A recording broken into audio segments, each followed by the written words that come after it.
नमस्कार.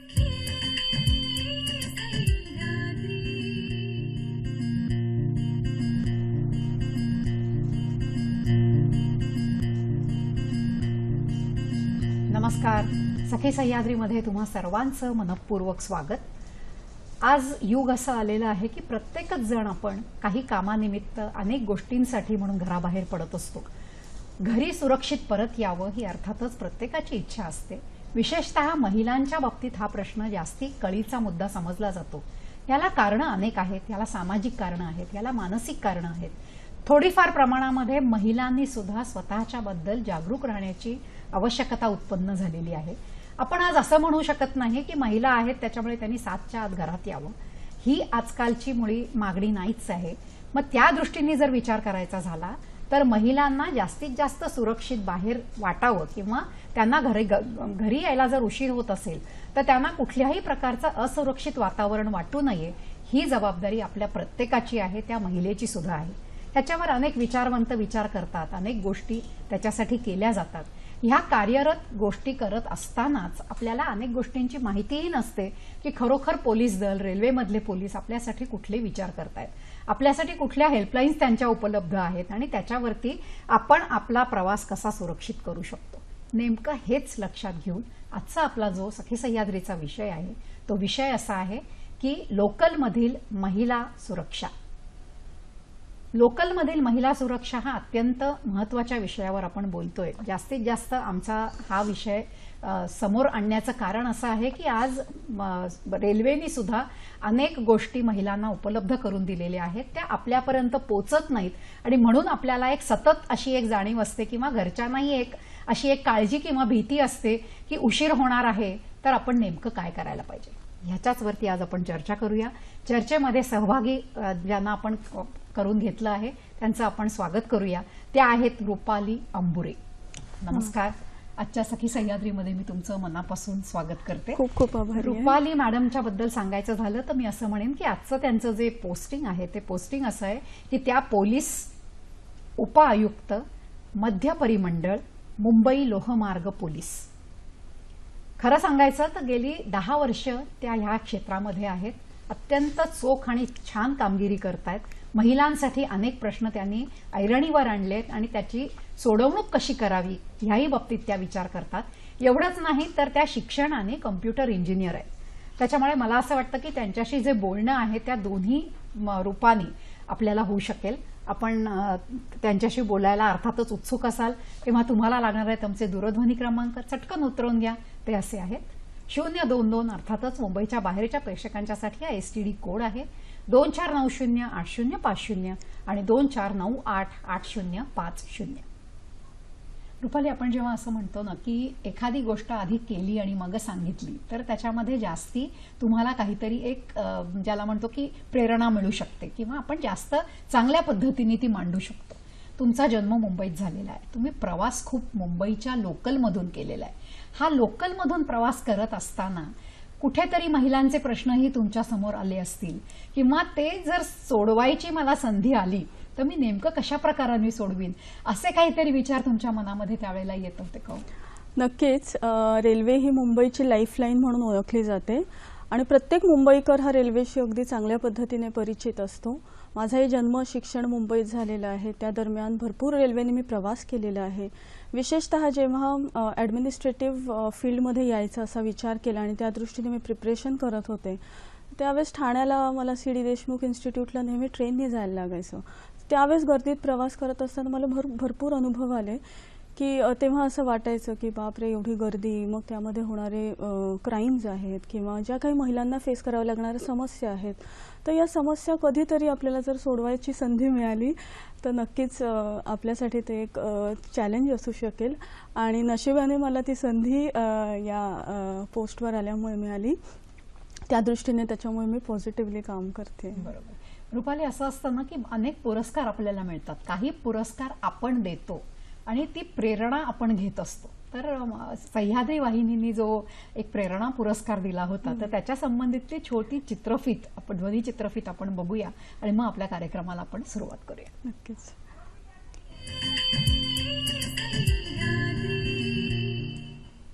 आपली मुलं मोठ्या पदावर असावीत, त्यांनी समाजात नावलौकिक मिळवावा असं प्रत्येक आईला वाटत असतं. सरकारी नोकरी करून घर संसार सांभाळणाऱ्या प्रतिभा खैरमोडे त्याला अपवाद नाहीत. त्यांनी मुलांना कधी थेट उपदेश केला नाही. थोरली सोनाली डॉक्टर झाली, तिसरी अनुजा शाळेत शिक्षिका आहे, तर सर्वात लहान प्रतीक वैमानिक म्हणून नोकरी करतोय. रुपाली अंबुरे या प्रतिभाताईंच्या 2 नंबरच्या कन्या.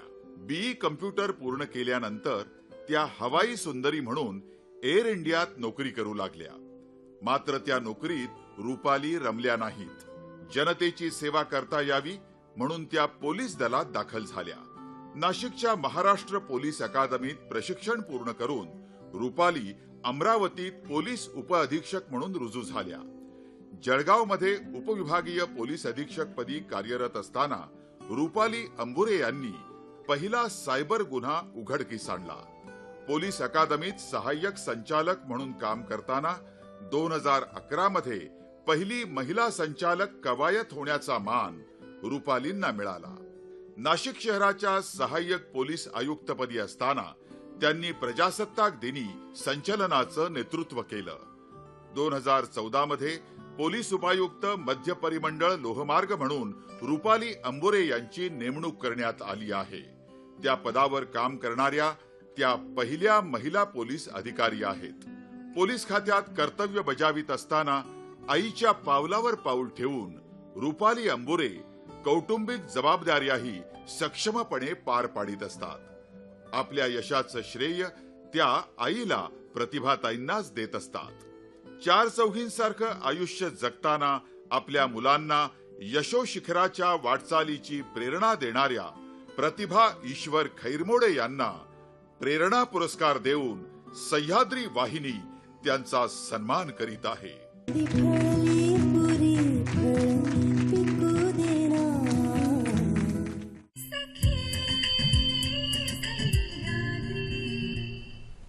याचाच आपण थोडासा एक धागा पुढे घेऊया आणि आजचा आपला जो विषय आहे तो विषय असा आहे की लोकलमधील महिलांची सुरक्षितता.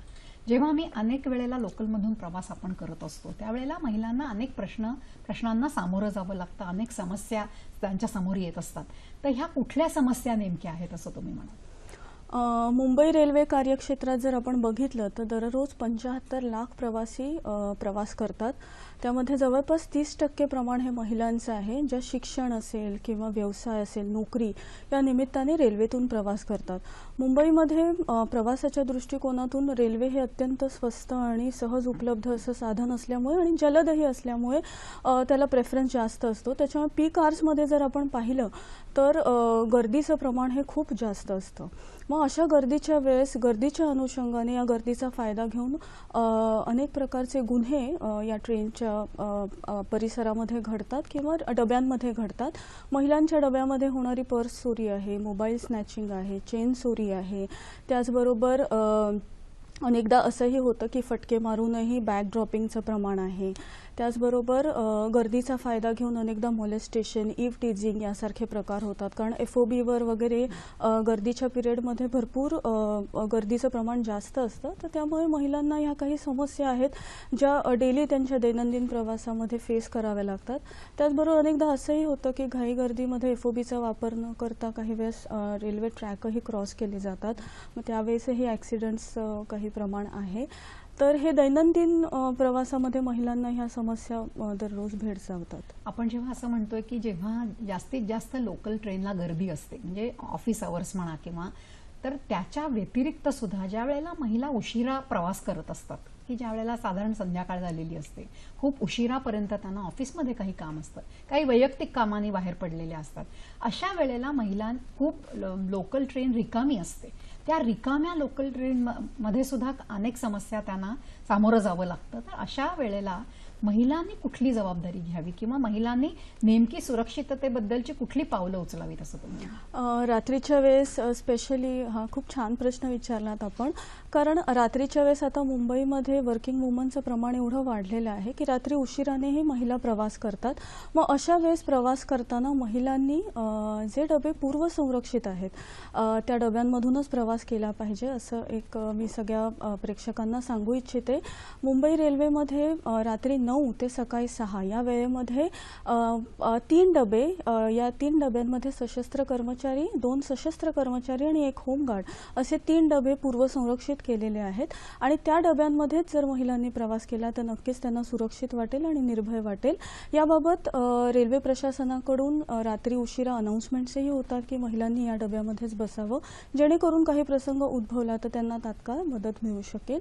या दृष्टीने आम्ही मागच्या महिन्यामध्ये एक चांगली संकल्पना आमचे पोलीस आयुक्त मधुकर पांडे सर आहेत त्यांच्या मार्गदर्शनाखाली राबवलेली आहे, यू चेक म्हणून. तर त्याचाही लाभ सगळ्यांनी घ्यावा अशी माझी विनंती आहे. आपण नक्कीच बोलणार आहोत, पण आपल्याला शुभांगी यांचा फोन आहे आणि त्या कल्याणहून बोलतायत. बघूया त्यांना काय म्हणायचंय. हॅलो, हा बोला. हा नमस्कार मॅडम, मी शुभांगी बोलते कल्याणवरून. हा मॅडम, मी कॅन्सर पेशंट आहे आणि मला रोज कल्याणवरून कुलाब्याला CST-ला रेडिएशनसाठी जावं लागतं आणि त्यावेळेला मी हँडिकॅप डब्यामध्ये बसते.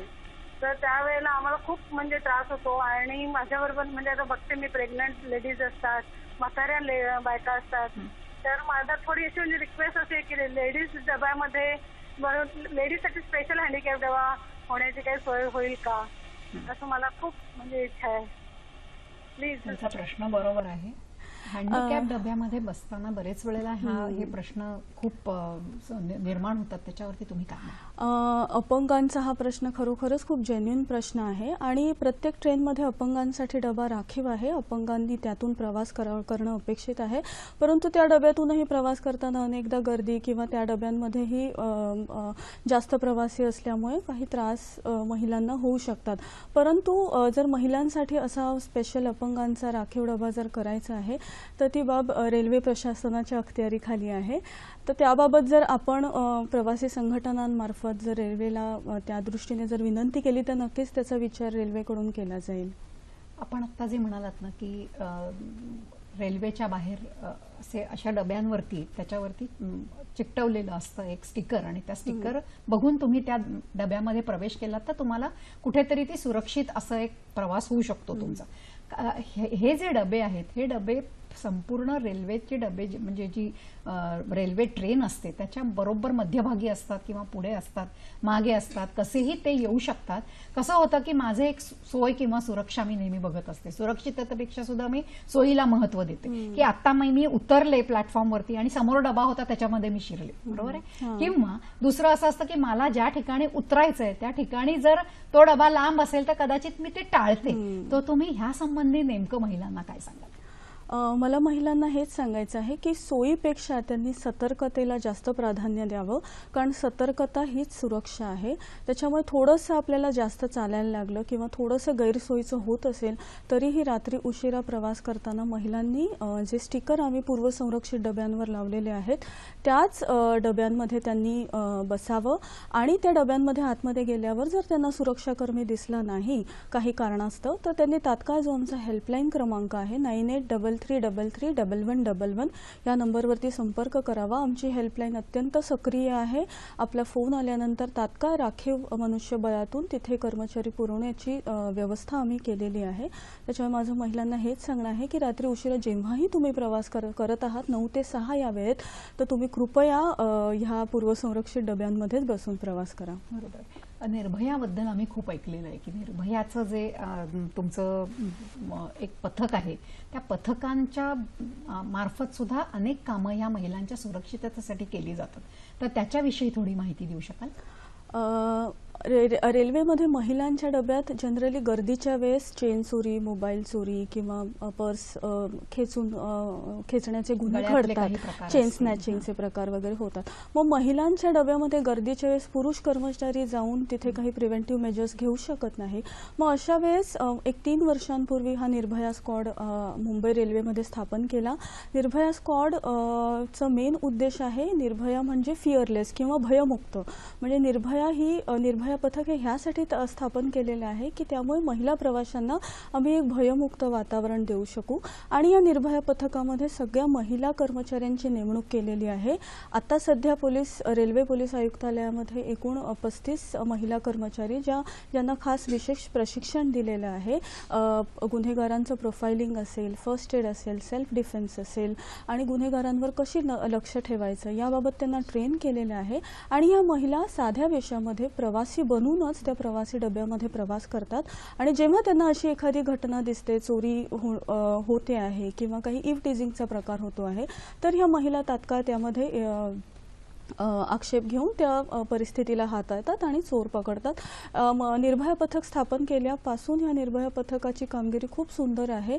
महिला डब्यांमध्ये जे होणारे चोरीचं प्रमाण आहे ते मोठ्या प्रमाणावर कमी झालेलं आहे आणि महिलांनाही एक सुरक्षित वातावरण देण्यासाठी आम्ही निर्भया पथकाचा खूप फायदा झालेला आहे.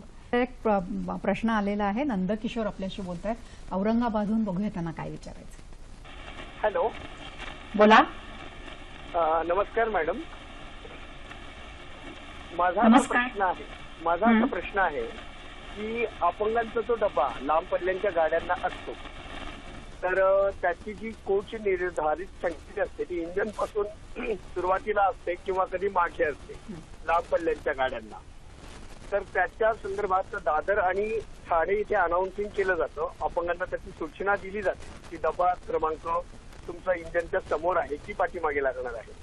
अशीच सूचना जर महाराष्ट्रातील सर्व रेल्वे स्टेशनला केली गेली तर अपंग व्यक्तीची जी धावपळ होणार आहे ती होणार नाही आणि त्यांना त्यांच्या म्हणजे आरामदायी प्रवास त्यांना करणं सुलभ होईल. जसं की देवगिरी एक्सप्रेस सीएसटी वरून निघाली की ती औरंगाबाद म्हणजे सिकंदराबादला जाते औरंगाबाद मार्गे. तर तिच्यामध्ये कसं असतं की ती सीएसटीला त्याची डब्यांची संख्या अनाऊन्स होत नाही, पण दादरला सांगितलं जातं की अपंगांचा डबा इंजन पासून पहिला आहे की शेवटी आहे, म्हणजे 20व्या क्रमांकाचा आहे किंवा पहिल्या क्रमांकाचा आहे. तसं सर्व गाड्यांचं ठाणे आणि दादर इथे अनाउन्सिंग केलं जातं. तर ती अनाउन्सिंग सिस्टीम सर्वत्र लागू झाली तर अपंग व्यक्तीला कळू शकतं की त्यांचा डबा कुठे आहे नेमकं. आणि ती 5 मिनिटं अगोदर किंवा 2 मिनिटं अगोदर झाली तर अपंग व्यक्ती तिथे जाऊन पोहोचू शकतात ना, त्यांच्यासोबत जे कोणी असतील किंवा कुणाच्या तरी मदतीने. आपली त्यांना सूचित करायचं होतं, त्यांनी त्याप्रमाणे सूचना केलेली आहे. खूप चांगली सूचना आहे. अपंगांच्या सोयीसाठी नक्कीच याचा विचार आम्ही रेल्वे प्रशासनाने करावा असं त्यांना विनंती करू शकतो किंवा त्यांनीही जर प्रशासनाला कळवलं तर तेही ही विनंती मान्य करतील. आम्हीही आमच्या मार्फतीने प्रयत्न करतो. आपण निर्भयाबद्दल बोलत होतो त्यावेळेला तुम्ही असं म्हणालात की काही पथकं अशी आहेत की ज्याच्यामध्ये त्यांना असा युनिफॉर्म दिलेला नाहीये, सिव्हिल ड्रेसमध्ये त्या बायका असतात आणि त्या ह्याच्याबद्दल मदत करू शकतात. प्रश्न मला असा पडतो की ज्या प्रमाणामध्ये रेल्वेची संख्या आहे, रेल्वे गाड्यांची, आणि ज्या प्रमाणामध्ये हे सुरक्षा पथकं उपलब्ध आहेत ह्याच्यामध्ये काही वाढ होण्याची गरज आहे का? कारण शेवटी असं आहे की मागणी आणि पुरवठा जर कमी पडत असला आणि मागणी प्रचंड प्रमाणात असली तर तिथे सुद्धा कुठेतरी लक्ष केंद्रित करण्याची गरज आहे. याच्याबद्दल नेमकं तुम्ही काय सांगा? ॲक्च्युली बघितलं तर मुंबई रेल्वेचा पसारा एवढा मोठा आहे तर कितीही मनुष्यबळ आम्ही वाढवलं तरी ते पुरेसं पडण्यासारखं नाही आहे. ह्याच उद्देशाने आम्ही मागच्या 8 मार्चला जागतिक महिला दिनाच्या दिवशी ज्याप्रमाणे निर्भया पथक काम करत आहे एक फिअरलेस जर्नीसाठी किंवा भयमुक्त प्रवासासाठी, तर का नाही आपल्या महिला प्रवाशांनाच आपण ट्रेनिंग देऊन त्यांना सेल्फ डिफेन्सबाबत मार्गदर्शन करून त्यांनाच सक्षम, स्वयंपूर्ण आणि आत्मनिर्भर करण्याचा प्रयत्न करावा. या उद्देशाने आम्ही एक 8 दिवसांचा निर्भया सेफ्टी ड्राईव्ह महिला प्रवाशांसाठी प्लॅटफॉर्मवर जाऊन राबवला होता. त्यामध्ये प्रोफेशनल सेल्फ डिफेन्सचे ट्रेनर आणून आम्ही अर्ध्या तासाचं सेल्फ डिफेन्सचं ट्रेनिंग या महिलांना प्रवाशांना दिलं. त्याचबरोबर महिला प्रवाशांना इमर्जन्सी सिच्युएशनमध्ये कसं रिॲक्ट करावं, एखादा प्रसंग उद्भवला तर त्यावेळेस त्यांनी कशा पद्धतीने त्याला हाताळावं याबाबत मार्गदर्शन करणारी आणि महत्त्वाचे सगळे हेल्पलाईन नंबर्स असणारी एक छोटीशी पॉकेट डायरी महिला महिलांना डिस्ट्रीब्यूट केली आणि इतका छान अनुभव आम्हाला ह्या दरम्यान आला की त्यामुळे खरोखरच महिलांमध्ये एक आत्मविश्वास आणि एक निर्भय वातावरण प्रवासादरम्यान निर्माण करण्यामध्ये आम्हाला यश मिळालं थोड्याफार प्रमाणात असं म्हणू शकतो. म्हणजे प्रतिसाद खूप उत्तम होता. खूप उत्तम होता. दुसरं तुम्हाला असंही म्हणायचं की थोडंसं ह्या प्रतिसादाला थोडं प्रतिसादात्मक आपण जर म्हणायचं एक शह द्यायचा ठरवला तर ऑफिसेसमध्ये जिथे जिथे महिलांचा वर्ग जास्ती आहे त्या ऑफिसमध्ये, शाळांमधून किंवा तरुणांना तुम्हाला जर आकर्षित करायचं असेल तर कॉलेजेसमधून जर असे उपक्रम राबवत गेले तर प्रत्येक वेळेला माझी सुरक्षा ही तुमची जबाबदारी नसून ही माझी सुद्धा जबाबदारी आहे असं थोडंसं काहीतरी वातावरण निर्माण होईल का? नक्कीच. कोणत्याही परिस्थितीत कोणतंही संकट आलं तर पोलीस हे असतातच आपल्या मदतीसाठी. 24 तास प्रत्येक क्षणाला तुमच्या संरक्षणासाठी पोलीस दल हे कटिबद्ध आहेच. पण मला असं वाटतं की प्रत्येक व्यक्तीची, प्रत्येक महिलेची ही जबाबदारी आहे की त्यांनीही त्यांच्या सुरक्षिततेबाबत थोडंसं सजग होणं आवश्यक आहे. आणि मग सजग व्हायचं तर कसं? जोपर्यंत आपण एखाद्या बाबतीमध्ये ज्ञान मिळवत नाही तोपर्यंत आपल्याला आत्मविश्वास येत नाही. मग ज्ञान मिळवायचं तर सेल्फ डिफेन्सचं हे नॉलेज असणं आपल्याला आवश्यक आहे.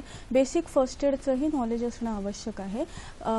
त्याचबरोबर बेसिक हेल्पलाईन नंबर्स जर आपल्या मोबाईलमध्ये सेव्ह असतील तर इमर्जन्सी सिच्युएशनमध्ये आपण तात्काळ मदत मागवू शकतो. तर मला असं वाटतं की ह्या सगळ्या गोष्टींनी काय होतं तर आपला एक मेंटल फ्लोचार्ट तयार होतो की एखादी सिच्युएशन आली तर घाबरून न जाता, गोंधळून न जाता त्या सिच्युएशनला मी कसं रिस्पॉन्ड करायचं आहे हा एक मेंटल फ्लोचार्ट आपल्या मनामध्ये तयार राहतो. आणि मग अशी आपत्कालीन परिस्थिती उद्भवली तर आपण गोंधळून जात नाही आणि सारासार विवेकबुद्धीने विचार करून आपण त्या सिच्युएशनला योग्य पद्धतीने रिस्पॉन्ड करू शकतो. याच वेळेला काही हेल्पलाईन्स आहेत का तुमच्याकडे ज्याच्याबद्दल आपण सांगू शकू? हो, मुंबई लोहमार्ग पोलिसांची एक विशेष हेल्पलाईन आहे.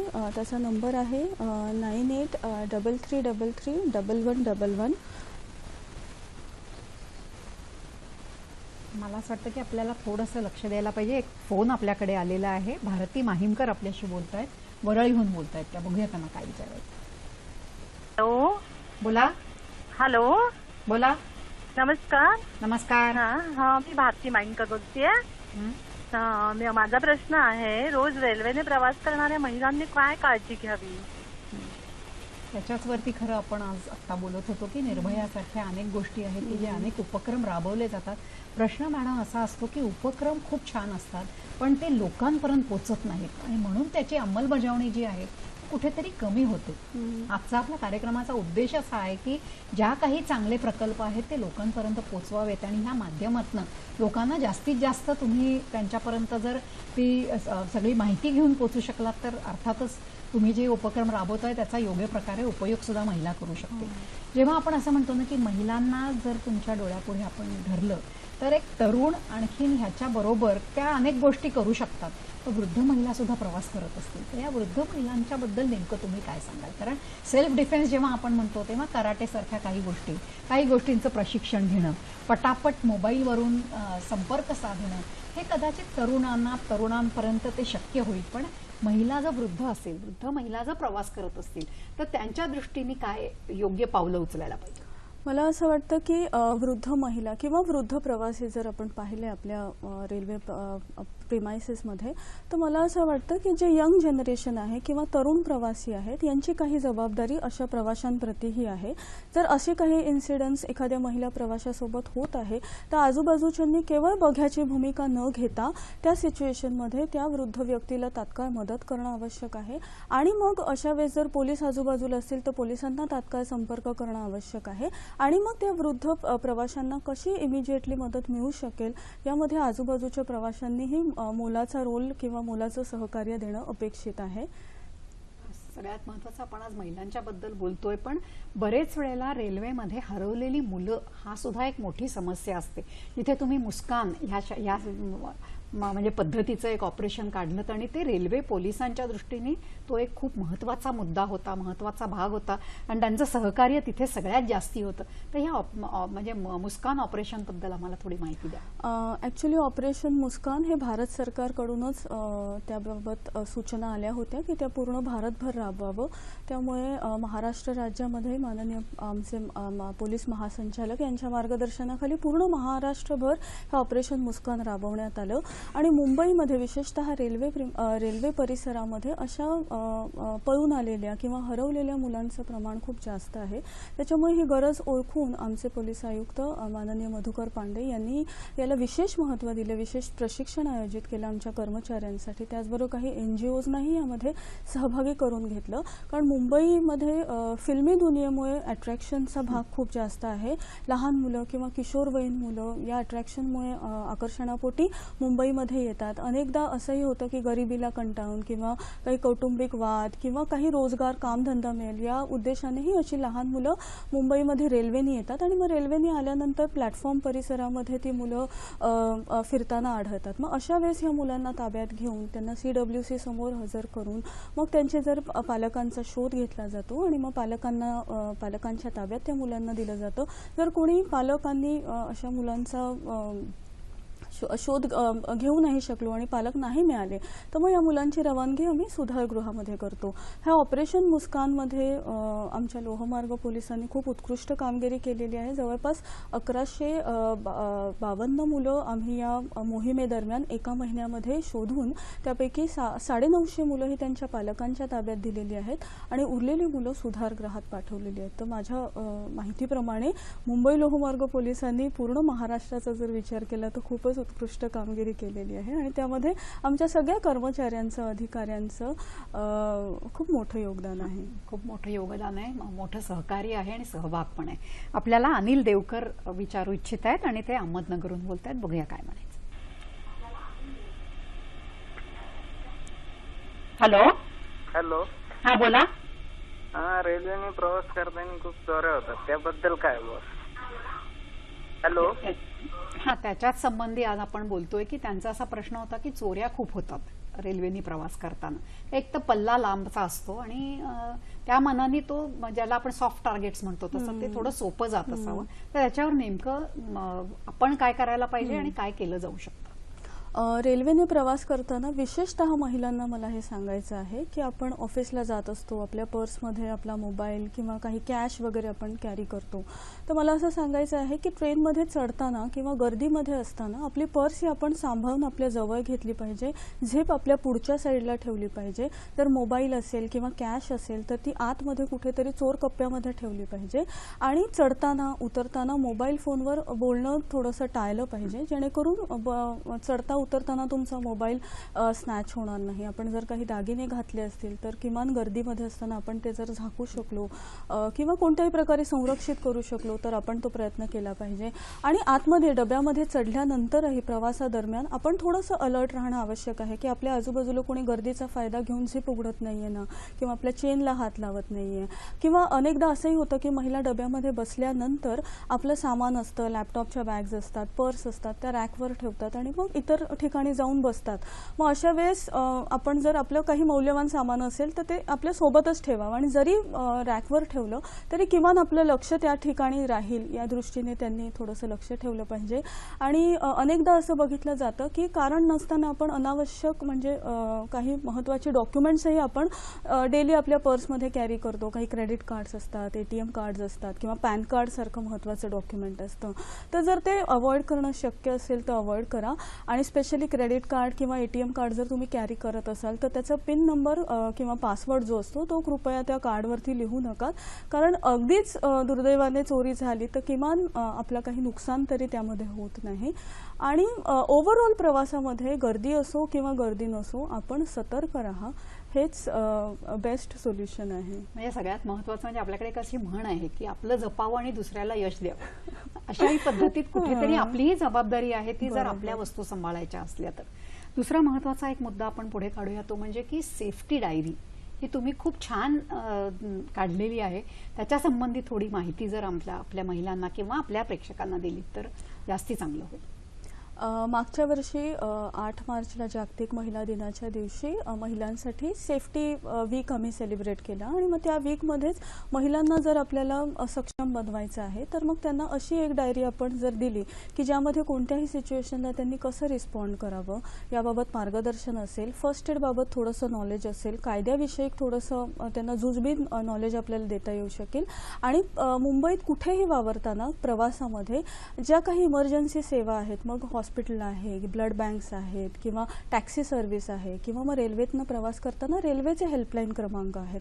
तर अशा सगळ्या हेल्पलाईन क्रमांकाची यादी ज्याच्यामध्ये असेल अशी परिपूर्ण अशी एक छोटीशी पॉकेट डायरी जर तिला इझिली आपल्या पर्समध्ये ठेवता येणं शक्य असेल तर तसं बनवण्याच्या दृष्टिकोनातून तत्कालीन पोलीस आयुक्त डॉक्टर सिंगल सर यांच्या मार्गदर्शनाखाली ही सेफ्टी डायरी आम्ही तयार केली आणि ती सेफ्टी डायरी ह्या सेफ्टी वीक दरम्यान आम्ही प्रवाशांना वाटली.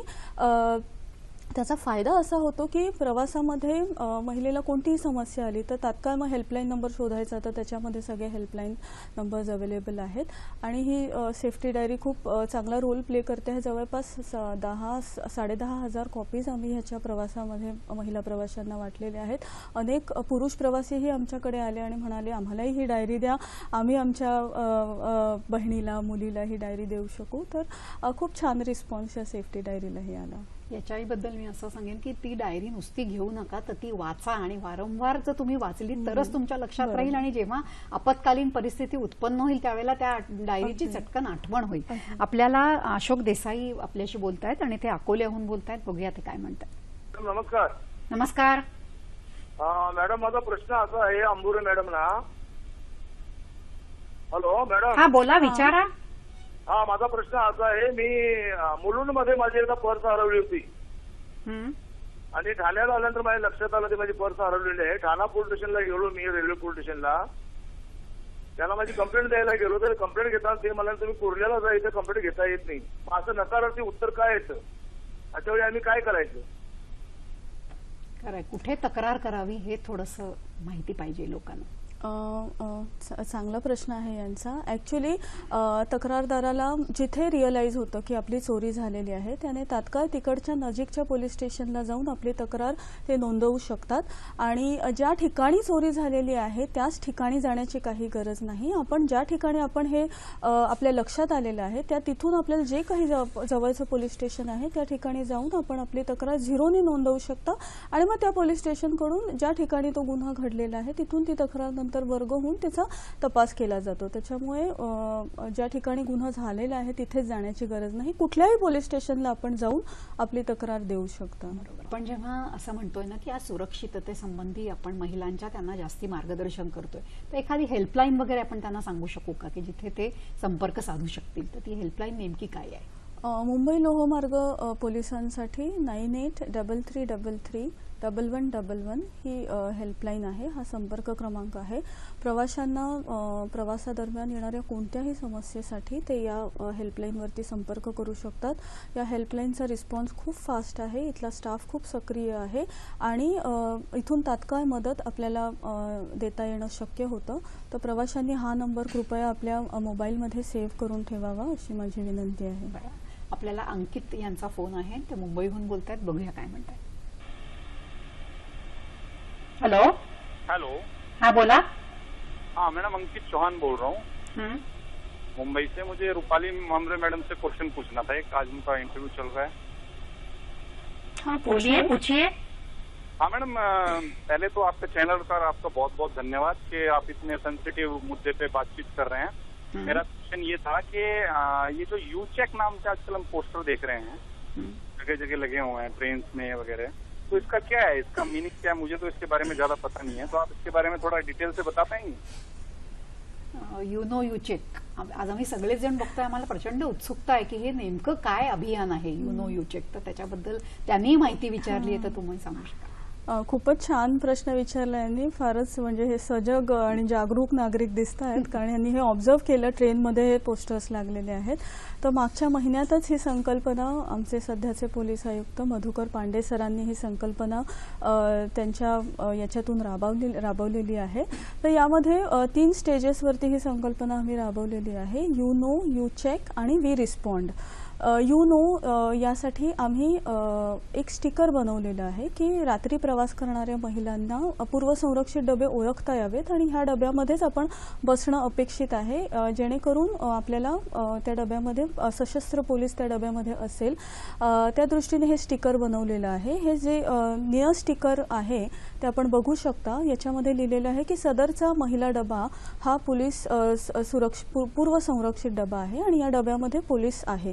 हे स्टिकर बघणं म्हणजे यू नो की आता तुम्हाला समजलेलं आहे की ह्या डब्यामध्ये पोलीस सुरक्षा आहे आणि ह्या डब्यात आपण बसू शकतो. ह्या डब्यात बसल्यानंतर आतमध्ये जर आपण नोटीस केलं की काही अपरिहार्य कारणास्तव त्या डब्यामध्ये पोलीस नाही आहे, तर मग यू चेक हे स्टिकर आतमध्ये डब्यामध्ये लावलेलं आहे आणि त्याच्यामध्ये आमचा संपर्क क्रमांक दिलेला आहे 9833331111. ह्या नंबरवर जर आपण तात्काळ संपर्क केला तर तो आमच्या हेल्पलाईनला कनेक्ट होतो आणि हेल्पलाईनवरून मग तात्काळ त्या नजीकच्या स्टेशनला आपल्याला तिथे सुरक्षाकर्मी पोलीस सशस्त्र पोलीस पुरवला जातो. म्हणजेच वी रिस्पॉन्ड.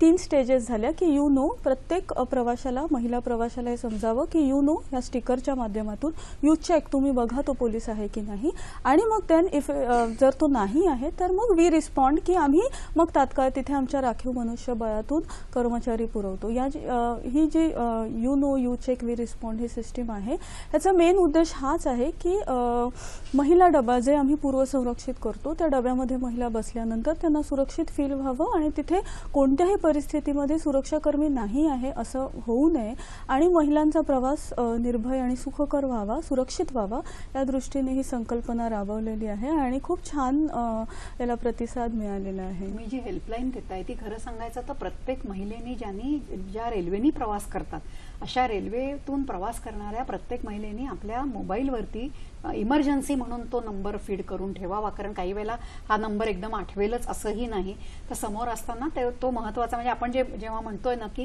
ही सुरक्षा लोकांनी करायची सोडून ती आपण आपल्याला सुद्धा सुरक्षित वाटलं पाहिजे अशा दृष्टीने आपल्याकडूनही काही पावलं उचलणं गरजेचं आहे. तर ह्याच्यात जसं आता तुम्ही म्हणालात की ह्या तीन टप्प्यांमध्ये येणारी ही जी सुरक्षा आहे, समजा असं लक्षात आलं की ह्या डब्यामध्ये कोणी कर्मचारी नाहीये एका रेल्वे स्टेशन पासून दुसऱ्या रेल्वे स्टेशन पर्यंत जाईपर्यंत, तर हा जो एक मधला एक काळ आहे खरोखरच दुसऱ्या रेल्वे स्टेशनवरती अशा प्रकारचे कर्मचारी उपलब्ध होतात का?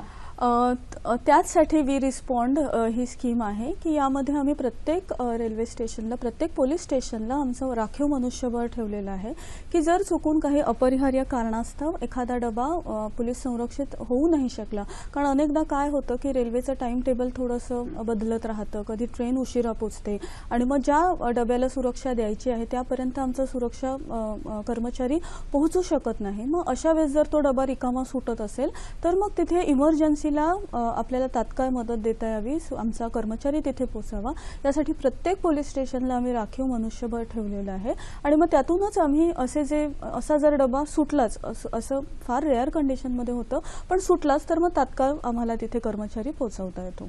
जेव्हा आपण रेल्वे सुरक्षा म्हणतो ना तेव्हा अपघात हा सुद्धा एक महत्त्वाचा मुद्दा आहे, कारण रेल्वे अपघातांची संख्या पुष्कळ आहे.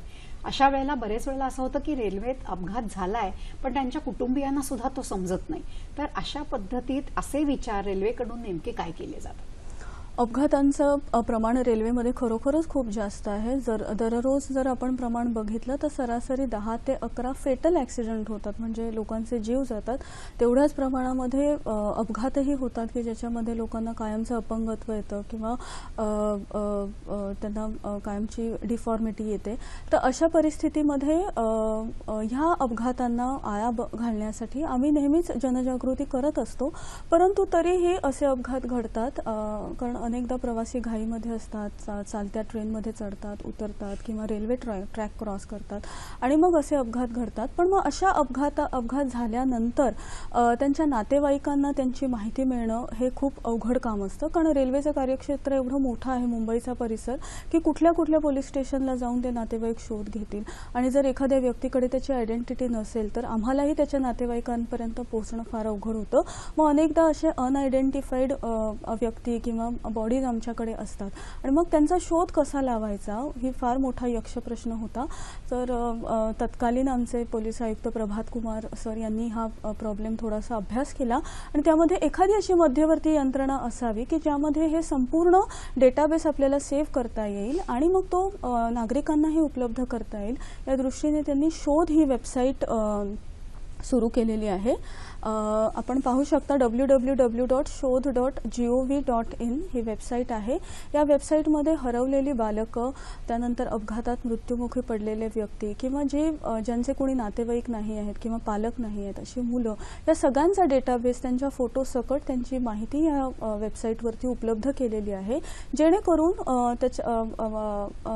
त्या विक्टिम व्यक्तीचे जे नातेवाईक आहेत ते कुठूनही या वेबसाईटच्या माध्यमातून त्या व्यक्तीला क्लेम करू शकतात. क्लेम करण्याची ही सुविधा याच्यामध्ये ठेवलेली आहे आणि ओव्हरऑलच एक मध्यवर्ती यंत्रणा नातेवाईकांसाठी उपलब्ध झालेली आहे आणि पोलिसांचंही काम याच्यामध्ये खूपच सोपं झालेलं आहे.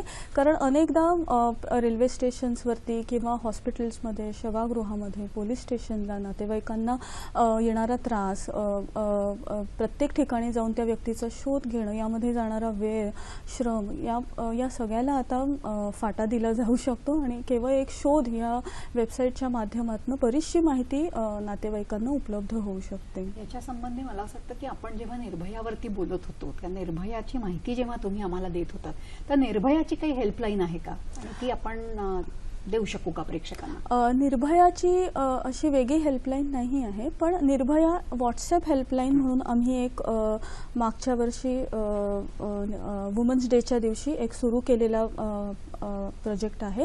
याच्यामध्ये निर्भया व्हॉट्सॲप हेल्पलाईन क्रमांक आहे 9833312222. या क्रमांकावर आपण व्हॉट्सॲपच्या माध्यमातून आम्हाला संपर्क करू शकता.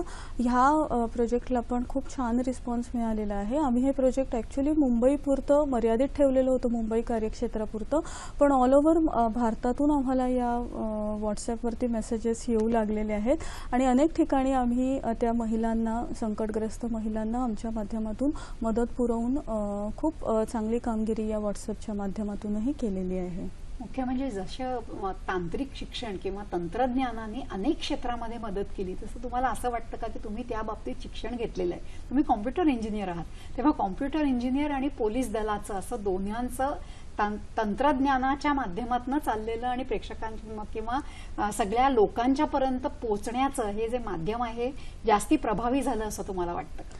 नक्कीच. आता सगळ्या जगातच सोशल मीडियाचा वावरही एवढा झालेला आहे आणि सगळं जगच टेक्नोसॅव्ही झालेलं आहे. अशा परिस्थितीमध्ये पोलिसांनीही कुठल्या आघाडीवर मागे राहू नये, त्या दृष्टीने पोलिसांनीही थोडंसं सुसज्ज व्हावं आणि हे नवीन नवीन जे तंत्रज्ञान आहे त्याचा वापर लोकांच्या, जनतेच्या सेवेसाठी करावा, हेच आमचं उद्दिष्ट या सगळ्याच्या मागे आहे. आणि समाधानाची किंवा अभिमानाची गोष्ट अशी आहे की या सगळ्याला खूप छान रिस्पॉन्स आम्हाला लोकांकडून, प्रवाशांकडूनही येतो आहे आणि त्याबद्दल खूप चांगले अभिप्रायही आम्हाला व्हॉट्सअपच्या माध्यमातून किंवा हेल्पलाईनच्या माध्यमातून मिळत आहेत. बरोबर. संतोष गाडगीळ आपल्याशी बोलतायत आणि गिरगावहून बोलतायत, ते बघूया त्यांना काय म्हणायचं. हॅलो मॅडम, बोला. माझा प्रश्न असा होता की तुम्ही जे सगळे हेल्पलाईन नंबर वगैरे सगळे ठेवलेले आहेत, पण काही वेळेला एवढी क्रिटिकल सिच्युएशन आहे की त्या हेल्पलाईन नंबरला वरनं तुम्हाला प्रत्यक्ष संपर्क साधणं सुद्धा एखाद्या महिलेला मुश्किलीचं होतं. तर माझं एक विचारणं असं होतं की पेट्रोलिंग ड्युटी जी जनरल पोलीस स्टेशनमधनं विविध विभागात केली जाते, तशी तुमच्याकडनं रेल्वेमध्ये पेट्रोलिंग ड्युटी तुमच्यासारख्या सिनियर मोस्ट ऑफिसर लेवलकडनं केली जाते का? आयुक्त, उपायुक्त दर्जाचे ऑफिसर पेट्रोलिंग करतात का? कारण शेवटी काय आहे, माणूस आहे, माणसाच्यातनं चूक होणं स्वाभाविक आहे. कॉन्स्टेबल दर्जाचा माणूस कुठे कुठे काही वेळेला चुका करतो, तर अशा वेळेला त्यांच्यावर नजर ठेवण्यासाठी म्हणून तुमच्या दर्जाचे ऑफिसर प्रत्यक्ष पेट्रोलिंग मध्ये कधी उतरतात का, रात्री अपरात्री?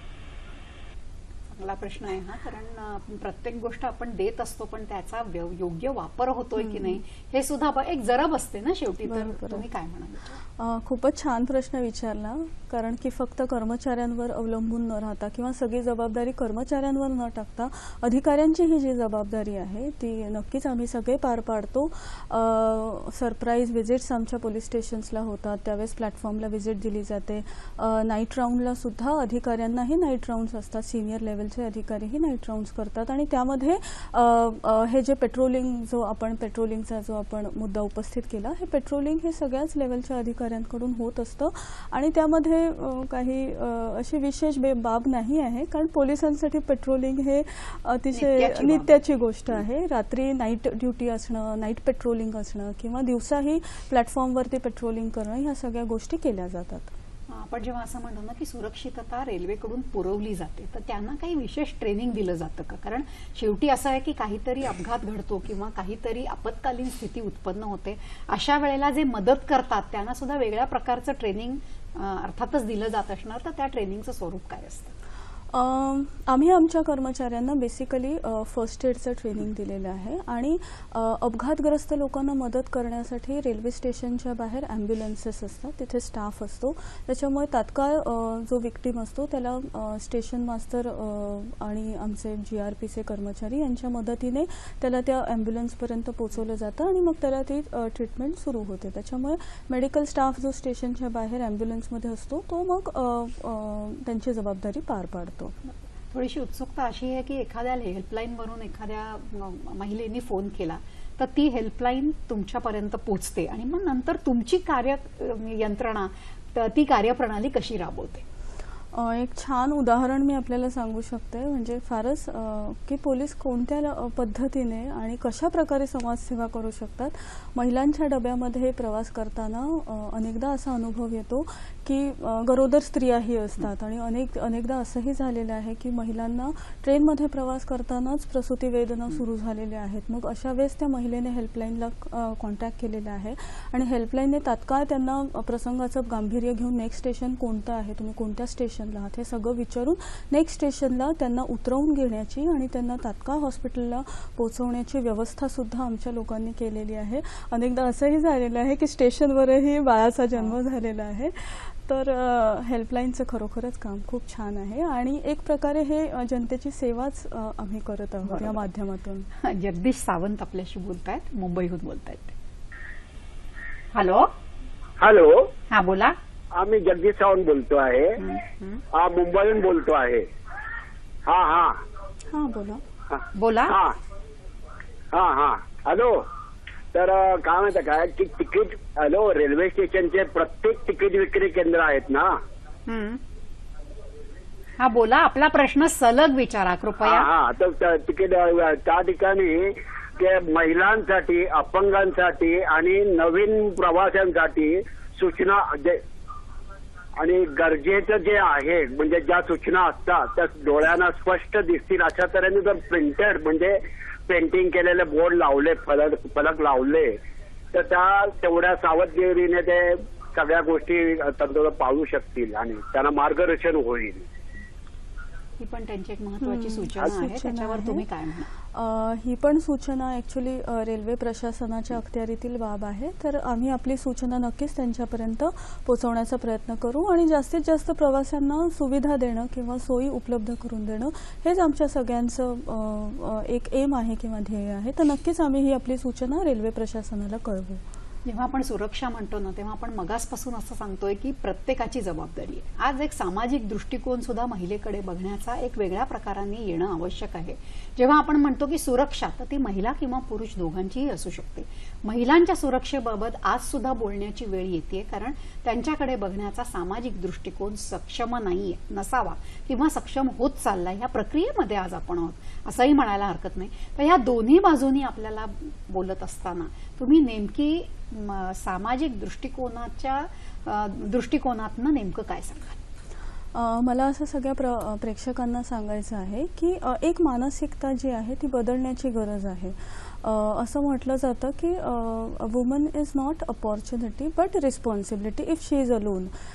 एकटी दुकटी चालणारी स्त्री किंवा जिला मदतीची गरज आहे अशी स्त्री ही संधी नाही आहे, तर ती जबाबदारी आहे. ह्याची जाणीव प्रत्येक सुजाण नागरिकाने ठेवली पाहिजे. मग तो स्त्री असो किंवा पुरुष असो, त्यांनी जर ही जाणीव ठेवली आणि त्या भावनेने प्रत्येक स्त्रीकडे जर पाहिलं तर नक्कीच स्त्रियांना मला नाही वाटत की कुठे इन्सिक्युअर फील होईल किंवा कुठे त्यांचा आत्मविश्वास डळमळू शकेल. तर ही मानसिकता बदलणं गरजेचं आहे आणि समाजाची मानसिकता बदलायची तर ते घरापासूनच आपल्याला सुरुवात केली पाहिजे. प्रत्येक घरामध्ये जर आपण स्त्रियांना चांगली वागणूक आणि चांगलं अपब्रिंगिंग आणि एक सिक्युअर वातावरण देऊ शकलो आणि त्याचबरोबर मुलांनाही ती शिकवण देऊ शकलो की स्त्री ही आदराने पाहण्यासारखं व्यक्तिमत्व आहे आणि तो आदर आपण घरापासूनच जर सुरू केला तर मला असं वाटतं पूर्ण समाजामध्ये नक्कीच ही भावना वाढीला लागेल आणि स्त्रियांकडे आदराने पाहण्याचा, सन्मानाने पाहण्याचा एक दृष्टिकोन होऊ शकेल आणि शाळा, कॉलेजेस किंवा कामाच्या ठिकाणी सगळ्याच ठिकाणी हे थोडंसं जेंडर सेन्सिटायझेशन आपण जर करू शकलो, प्रत्येकाने जर ही सामाजिक बांधिलकी पाळली तर नक्कीच ह्याचा परिणाम होईल आणि आपल्याला त्याचे चांगले रिझल्ट्सही दिसू शकतील. जे आज संपूर्ण कार्यक्रमातनं तुम्ही अनेक योजना सांगितल्यात किंवा योजना तुम्ही राबवताय ते प्रेक्षकांपर्यंत आपण पोहोचवलं, ते महिलांच्या पर्यंत आपण पोहोचवलं. हे सगळं करत असताना एक तरुणाई जी असते ती जास्तीत जास्त संदेश आणि जास्तीत जास्त आपल्या SMS सारखे काम करू शकते. तर ह्या तरुणांना हाताशी घ्यावं असं तुम्हाला वाटतं?